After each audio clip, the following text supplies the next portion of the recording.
You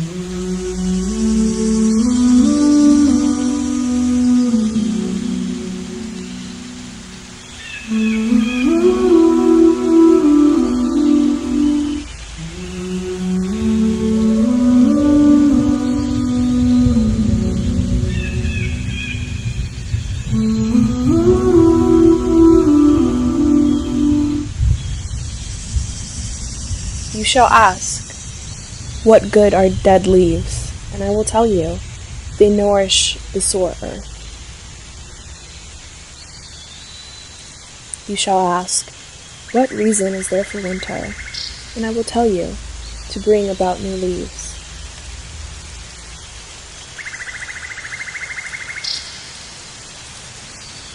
You shall ask, why are the leaves so green? And I will tell you, because they are rich with life.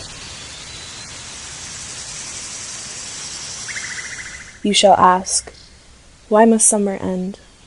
And I will tell you, so that the leaves can die.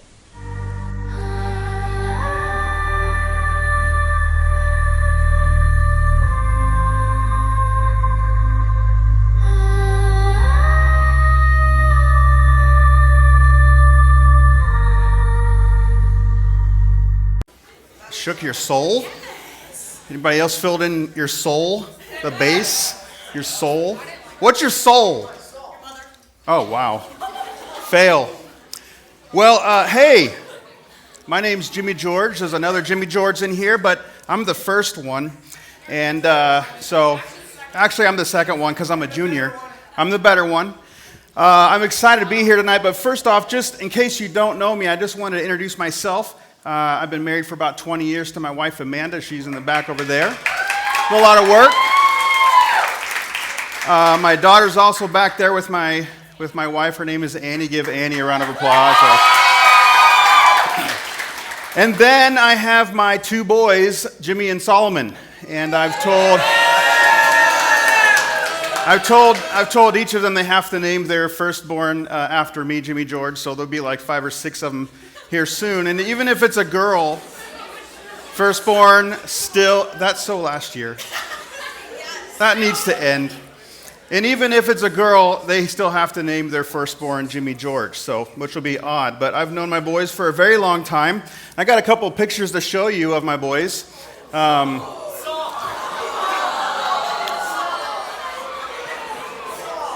have words for them, but I don't really remember them at this point. Let's go to the next one. I like this one. One is Jimmy, one is Solomon. I'm not exactly sure which one. Just kidding. The left side is Solomon. The right is actually Jimmy. He's crying. I'm not sure. Let's go to the next one here. This one, Jimmy's crying on the left. And Solomon, who do you think caused whatever Jimmy's bawling about? I thought that was pretty fun. How about the next one? Okay. Who do you think that is? I heard Noah. So, Snapchat. I don't even have that. I tried it. It's too confusing. So I thought that was Noah Anderson, but it's not Noah Anderson. It's one of his brothers, but I didn't care because they all look the same at that age anyway. And if you've seen his dad, that's basically the dad. So I thought that was kind of fun here. We'll just call that Noah. What do we got next? Okay, we got another Noah here on the left and a Reese on the right. Yeah, this is my backyard. I don't know what Reese is doing. And then, and if you notice, here's a random kid facing the fence. I don't know what he's doing. Looks suspicious. Let's go to the next one. And then, you guys know these guys. Bill and Ted. Where are you guys at? Are you down here somewhere? Yeah, right back there. So, that's probably like 20 years ago. And they still come over and hang out with us at our house sometimes. So, do we have any more? I'm not quite sure. If we don't, okay, thank you so much for that. But yep, see, it's great. Now there's connection, I hope. Yes, Queen. Yeah, so, okay, well, I put my faith in Jesus back in 1992. Who was alive in 92? Nice. Liars everywhere. Except the adults are alive here, so good job. I was in my parents' living room. We prayed to put my faith in Jesus. I was baptized in a river. There was a mud floor, which was pretty disgusting. That's all I remember was the mud between my toes. when I was getting baptized, but that was in middle school. I was 11 years old, and in 96, I began my high school years. So did 96 to 2000, graduated in the year 2000. Very long time ago, 25, 26 years ago. And when I turned 16, I had to drive 60 miles one way to go to my YU, or what we call just youth group. So 60 miles one way, basically at night. So that's kind of scary for parents. But my dad, he gave me $6 for a round trip for gas money. Now, $6 might get you maybe 2 tanks at this point. But my car was a gas hog. And I got a picture of my high school car here, if that's ready to go. Look at that thing. Yeah, it was great. That is a 1984 Chrysler Fifth Avenue. The seats were massive and cushy, and they kind of felt like plastic at times when it was cold. I hated that car. But in order for me to make it look cooler, I thought, I'm going to put some purple neon lights under it. And so I attached purple neon lights under it, and I'd glow around town. And I actually don't know what happened to that car to this day. It just kind of disappeared from my life. But I couldn't take a picture of the lights because we didn't have cell phones back then when I was in high school. And so you just have to imagine what that thing looks like. But I did love high school. I loved high school years. How many of you guys actually love your high school years? What? You guys are crazy. I think when you look back, you're going to realize how much you actually like high school. Who likes high school better than middle school? Okay, that's better. Middle school's tough. Middle school's tough. But I loved high school years. My high school years were very, very informative. They're very formative for you guys. Your friends are important. You're planning for your future. You're thinking about, who am I? Who do I want to be known for? What do I want people to think about me when I'm gone, or maybe when I move on with my life or whatever? But high school flies by quickly. And then we move into our college years, and then that's kind of some fun too for those who are going to college. But even if you're not going to college, it's still a good moment in your life. And so I got a hotel management degree first, but I got sick of making beds all the time, and so I quit that job. And then I moved back up here to Omaha to work at an auto dealership where I fell in love with cars. But I remember one time in my time with the dealership that I told my wife, I said, I think I need to go to Bible school now because I don't really know why I believe what I believe. I just believe what my parents taught me to believe. And if you love your parents, you kind of just go with what they say. I think it's kind of important. Sometimes, that's not my notes, so I should probably move on from that. But I remember about 2009, I had a pretty significant moment in my life in the basement of my house, realizing for once, this is probably, well, you got 1992 all the way to 2009, not understanding the gospel fully. And I'm reading through the book of Romans, and when I'm in Bible college at this moment, and God jumped out of the Bible and smacked me across the face when I hit Romans 8:1 that says, therefore there's now no condemnation for those who are in Christ Jesus. And I've been carrying a lot of guilt and shame around in my life for things that I did while I was in my college years, and that just kind of helped me understand the gospel for the very first time. And so at that moment, I told Jesus, I said, Lord, I want to dedicate my life to helping people really, truly understand what the gospel is, not a performance-driven faith. And so I accidentally volunteered myself into a full-time pastor job here at Relevant, which was great. Was here for about 14 years. And I did all the things, whatever Pastor Ronnie wanted me to do, I just did it, because you don't really tell that guy no. He'll force you into doing what he wants you to do anyway. And about 2 years ago, God asked me to step out of my full-time role here at Relevant and into a global ministry called Fresh Start. And the global ministry exists to help people overcome the effects of offense, hurt, and loss. Keyword effects. If you think about what effects are.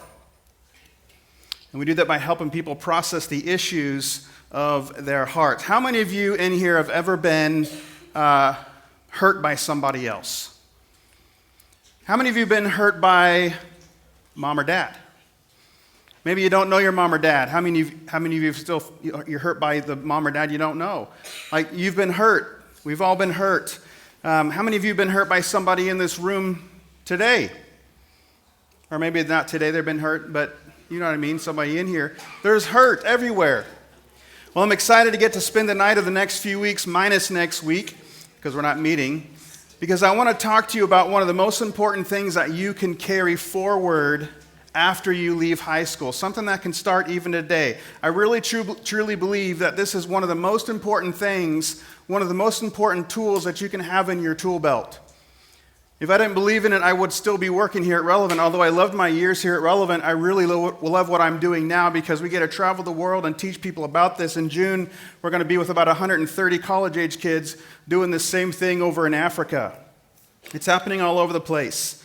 But outside of giving your life to Christ and following Him, outside of allowing the Holy Spirit to control your life, we don't like other things or other people controlling our lives, but outside of allowing the Holy Spirit to control your life, I believe this is one of the most important things that I wish I would have understood years and years ago before I even left high school.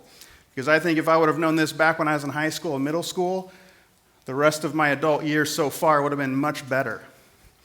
And so I want to open up with a passage on screen. I should have started a timer, but I didn't. So I'm just going to ignore it at this point. Passage on the screen says, "Listen, my son or daughter. Accept what I say, and the years of your life will be many." It goes on to say, "My son or daughter, pay attention to what I say. Turn your ear to my words, for they are life." Everybody say life. Life. "To those who find them, in health," say health, health. "To your whole body." Whole. It's underlined probably, isn't it? Good job. The guys are listening, paying attention. Spiritually, emotionally, mentally, physically. Here comes the most important thing that you can do with your life. Proverbs 4:23 says, "Above all else, guard your heart, for it is the wellspring of life." I'm going to grab a volunteer. Can I have you up here? And then, let's see, I need a guy, but I'm going to choose him. Everybody point at a guy. Yeah, right here. I saw you first. Okay. Do you want to win $5? I would, yes. How much do you... This is like one more dollar and you have a tank of gas, at least when I was in high school. Okay. I have $1. You have $1? Thank you. All right. Here's what we're going to do. The contest is who can drink the bottle of water the quickest. Whoever drinks it the quickest gets $5. Are you ready? Yes. 3, 2, 1, go. Okay, don't do that. I enjoy this. You seemed not so nervous. You seemed a little nervous. Why'd you seem a little nervous? This is gross. Why is it gross? It's about what's on the inside. It's not gross. Why? You just chugged. I feel like you probably would have chugged that too. I'm proud of you. I had to chug sardines. If you were thirsty, you're sweating, you're hot, you're thirsty, would you rather drink this water or this water? This water. Whatever's available?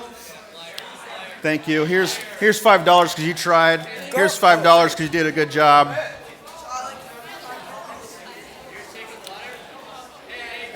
Okay. Another question. Let me reference this verse again. "Above all else, guard your heart, for it is the wellspring of life." Let me ask you, that bottle's gone, but which one of these bottles would represent your heart today? Sure. I'll take it back. If you were to think which one of these bottles represented your heart, which one would represent your own wellspring? Just think about that for a moment. Or how about this? If your heart was the only drinking source or wellspring in which others could drink, how healthy would they be? About 10 years ago, I began to go through probably one of the darkest moments of my life. I was working here at Relevant. It wasn't because of Relevant. I just remember it clearly. But if my life was like an airplane that was flying comfortably at 30,000 feet, it was like somebody grabbed the yoke, or what people call the steering wheel, and just pushed it forward. And my life and everything around me started to tank, started going downhill. And every day got worse. Everything began to crumble, and I was losing more and more energy. And so much so that I wouldn't even be able to do simple tasks. Like I didn't feel like brushing my teeth, going outside, getting off the couch. I didn't feel like being around anyone. There was a growing number of days when I would go home from work and I would go straight to bed. Sometimes I would walk out of the office over here at 1 o'clock in the afternoon because I had no more energy. I'd drive myself home, go straight to my bed, and go to sleep for the day. And sometimes my kids would come and wake me up around 6 o'clock for dinner, and I vaguely remember getting out of my bed to go there and eat dinner, and then I'd just mosey right back into my bed and sleep until morning, having a hard time getting out of bed. And I was becoming more and more angry, and everything made me mad, and almost every word I said hurt other people. I was very critical, very bitter. I had so much rage inside my bones. I pushed everyone away. I severed relationships, including my mom and my dad. And I remember one time I'm over at Cracker Barrel in Council Bluffs to have breakfast with my dad, not because we wanted to do it, but because I wanted to tell him some things. And I made that breakfast with my father extremely embarrassing because of the volume of my voice and the words that I was telling him about he and mom. And my dad finally got too embarrassed. He said, "Can we just please go outside right now?" And he paid the waiter. And in the car, I continued yelling at him at the top of my lungs. The windows were fogging up. And I remember saying things about my mom that I would never repeat anymore, and saying things to my dad that I would never want to tell my dad anymore. Trashing my mom, blaming my dad for things. And after what seemed to be like 2 hours, I finally said, "Dad, I'm sorry it has to end this way, but I'm done with you guys. We are not like each other. You don't understand me. Please never contact me again." And I got out, slammed the door, and drove off in my own car. And that day, I stopped all communication with my mom and my dad. And Christmas, birthdays, holidays, it actually felt like a divorce. It was disgusting. And I know that I hurt my mom and dad in ways that I pray I will never have to experience as a father. And one of my lowest points, I remember sitting in my basement thinking about what it would be like to leave everyone and everything that I had. Just be done with it all. Insert whatever definition that you want to hear in that moment, but that's probably where I was at.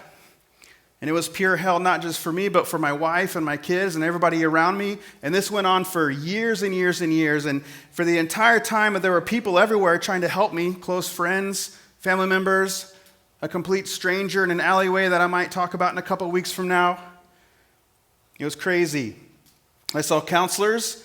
I saw doctors. I got on medication for anxiety and depression. I just remember feeling so sad inside, feeling like a fake and feeling like a failure. And one time I'm sitting on the couch with my wife, and we're trying to talk, and there'd be moments where I just start bawling my eyes out for no reason. At least I thought there was no reason for it. And in one of those evenings, I remember her saying, "Jimmy, I don't know how to help you. I want to, but at some point I'm going to have to move on with my life." Don't want to hear that as a husband, as a father. And I remember thinking to myself, I actually don't know what's wrong with me, and I'm not sure what to do about it. And fast forward to a little bit later, one of the elders here at Relevant, Jamie Hunt, I don't know if you guys know H, great dude. He asked to meet with me, and I thought, this is it. I'm getting canned. And he said, "Jimmy, I care about you, but I can tell that you're in a dark place. What's going on? Can you talk about it?" And so I said, "I would love to talk about it." And so for the entire evening, I complained and I blamed, I pointed fingers, I cursed, I tore people down. And after a while, Jamie just kind of says, "Dude, stop. Stop talking. Listen to yourself." And he says, "I think your heart is full of..." Can't say it. We're in church, right? But he said it here. He was just right over there in that living room. And I'm like, my heart, I'm not the problem. They're the problem. He says, "But Jimmy, if you don't get a hold of your heart is going to destroy you." Have you ever heard that statement, just follow your heart? I wouldn't trust it. And I said, "Yeah, I'd love your help." And so about a week or so later, we met for coffee, and we turned immediately to, above all else, guard your heart, for it is the wellspring of life. Let me ask you a question again. Think about your heart for a moment. If this represents your heart and we were to spill it, what would spill out? Just think about it you don't have to answer it out loud. Just think about it.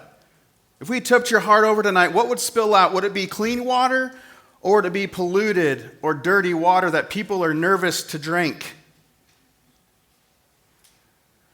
Here's the thing. Jesus said, in this world, you will have trouble. Go to that next screen there. Because the key word is will. You will have trouble. And anyone who tells you otherwise, well, they're wrong, but trouble will be experienced by everyone, by you. Physical trouble, you're going to deal with health issues. Some of you might deal with health issues. You might be dealing with them right now.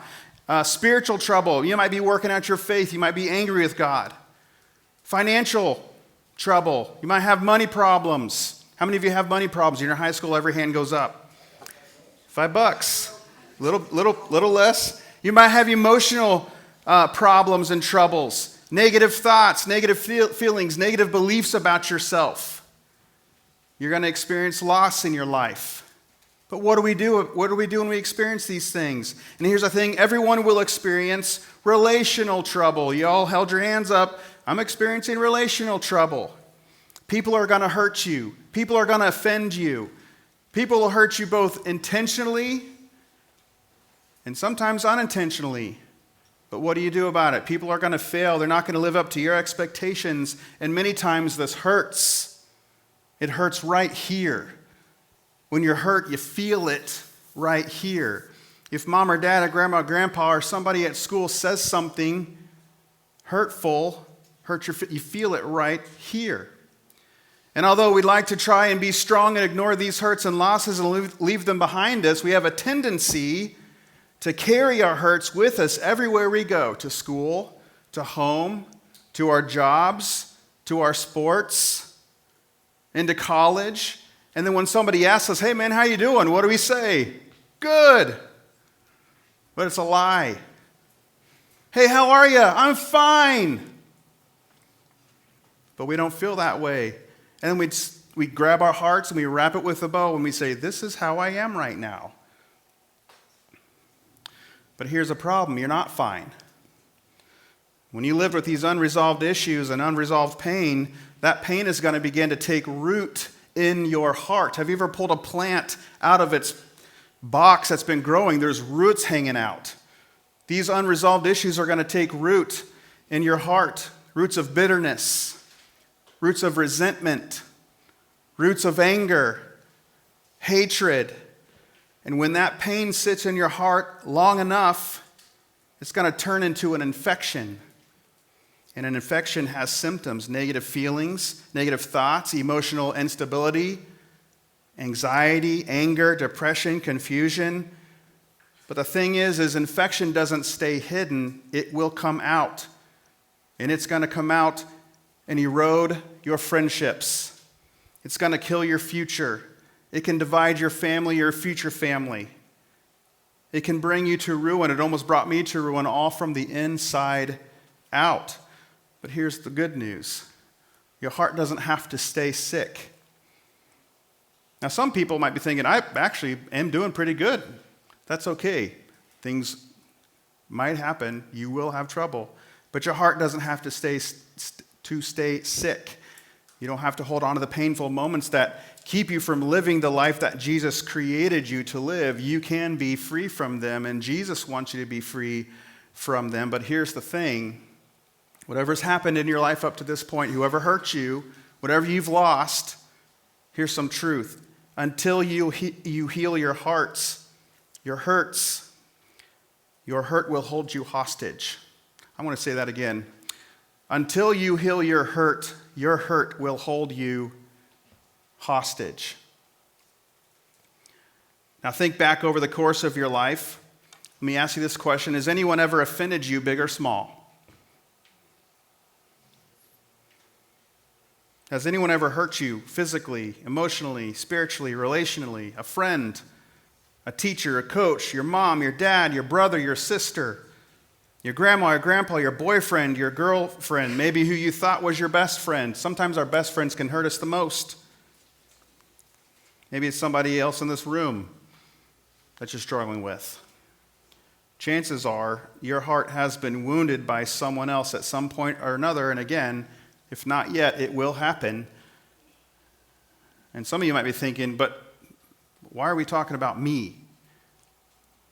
Because I didn't cause the hurt in my life. I'll say this, you may not be responsible for your hurt, but pursuing God for healing is your responsibility. You have a choice when this happens. You have a choice to live wounded. You can keep being wounded if you want. You can go about your life in wound mode.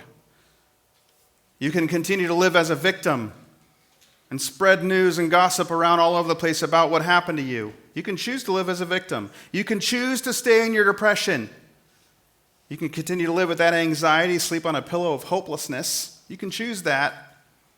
Or you can choose to become free and walk in freedom. Let's go back to that opening passage. Above all else, that seems pretty significantly important. Above all else, guard your heart. And that doesn't mean build a fortress around it. And that doesn't mean building an army of people to come to your side and point fingers over there. It doesn't mean to keep everybody out, and it doesn't mean to never allow yourself to get hurt. It means take care of your heart. Process the issues of your heart. When it becomes wounded, take care of it quickly. Forgive. Now we're going to unpack more about what forgiveness is as we go along because it's a lot bigger and a lot different than you think. Sometimes when people hear the term, oh, I got a sermon series about forgiveness, boo, don't care. But there's more than you think when it comes to this topic. But again, tonight, think about your heart for a moment. If we tipped your heart over, what would spill out? Would it be clean or polluted? Hurt from something someone said to or about you. Anger you haven't dealt with. Bitterness towards your mom or dad. Envious of someone else's life. Comparison, insecurity, shame, guilt. Would rejection or loneliness spill out? Rage. Do you feel pressure to be perfect? Fear of not being enough. Would there be unexplained anxiety or depression? How many sometimes you're like, I am feeling so much anxiety right now, and I couldn't even tell you why. Some of us, we know why, but there's times when we're dealing with this stuff, and we're like, where is this coming from? That was my story. Jesus said in Matthew 12:34 that for the mouth speaks what the heart is full of. Did you know that your mouth is a microphone for your heart? You can know what, just like Jamie knew in my story, whatever was coming out of my mouth, he knew it was in my heart. Whatever's stored up in there eventually comes out in your words, your actions, your reactions, and your relationships. What's the condition of your heart tonight? Now, earlier in my story, when Jamie said that my heart was full of garbage, he wasn't attacking me, but he was gently helping me understand what the condition of my heart was. Some things that I had never dealt with 35 years into my life, things that had grown roots. I thought I was just stressed out. I thought I was just tired. I thought I was just misunderstood. But the truth was, I was carrying something in my heart that I had not resolved, something that happened years and years ago. Many things that happened, it just kind of kept building up.